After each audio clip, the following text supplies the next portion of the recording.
আপনাদের জেনে রাখা দরকার, হসপিটালে আপনার বাড়ির যখন মহিলারা ট্রিটমেন্ট করতে যেত না, ওই ওটি অপারেশন থিয়েটারের মধ্যে ঢুকতো, ওখানে ওরা মৎসব করতো।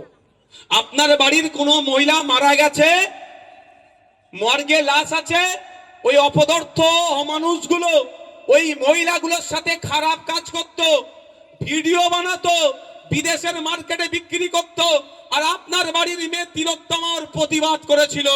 ওটা জানতে পেরে গিয়ে যখন প্রতিবাদ করেছিল, ওরা ভয় পেয়ে গিয়েছিল, ওই জন্য তাকে খুন করে ধর্ষণ করানো হলো। কেন ধর্ষণ করানো হলো আমরা সকলেই জানি। কোন জায়গায় যদি একটা মার্ডার হয়, আগে আমরা কি বলি, আরে কি কারণে মারলো লোকটাকে, কারণটা কি খোঁজার চেষ্টা করি মার্ডার হলি। তো এটা আর মার্ডার করেছে, ওইটা জেনে গিয়েছিল, প্রতিবাদ করেছিল বলে, কিন্তু মার্ডারের মাইন্ডকে ডাইভার্ট করার জন্য ওকে ধর্ষণ করানো হলো। তো যতদিন না তিলোত্তমা ও বিচার পাচ্ছে, আপনাকে আমাকে কিন্তু চুপ থাকলে হবে না, তাহলে আপনাকে আমাকে পরের প্রজন্ম আর ক্ষমা করবে না। কারণ তিলোত্তমা আপনার জন্য লড়াই করেছিল। হসপিটালে ডুপ্লিকেট ঔষধ চলতো, হসপিটালে যে আপনার স্যালাইন গুলো ছিল ডুপ্লিকেট থাকতো, হসপিটালে অন্যায় হতো, আর হসপিটালে ট্রিটমেন্ট করতে আপনারাই যান। তাই আপনাদের জন্য প্রতিবাদ করেছিল, ওকে খুন হতে হয়েছিল।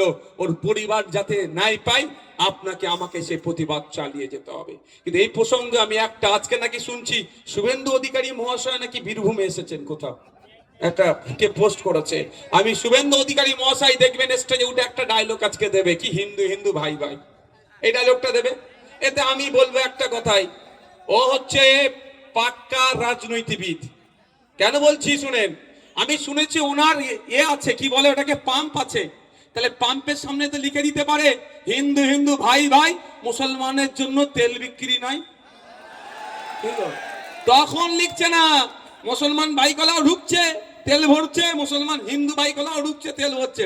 ব্যবসার বেলায় খুব ভালো বুঝে যায়। তারপরেও আমি বলছি, তিলোত্তমার ধর্মীয় পরিচয় দেখে আমরা আন্দোলন করিনি। পশ্চিম বাংলায় যদি কোন রাজনৈতিক দল থেকে থাকে, সব থেকে বেশি তিলোত্তমাকে নিয়ে প্রতিবাদ করেছে, সব থেকে বড় জমায়েত করেছে, সেটা ভাঙড়ে তিলোত্তমাকে নিয়ে সব থেকে বড় র্যালি আমরা এবার করেছিলাম। আর ইন্ডিয়ান সেকুলার ফ্রন্ট গত দিনও পর্যন্ত তিলোত্তমাকে নিয়ে প্রোগ্রাম চালিয়ে যাচ্ছে, আগামীতেও চালিয়ে যাবে যতদিন না বিচার পাবে।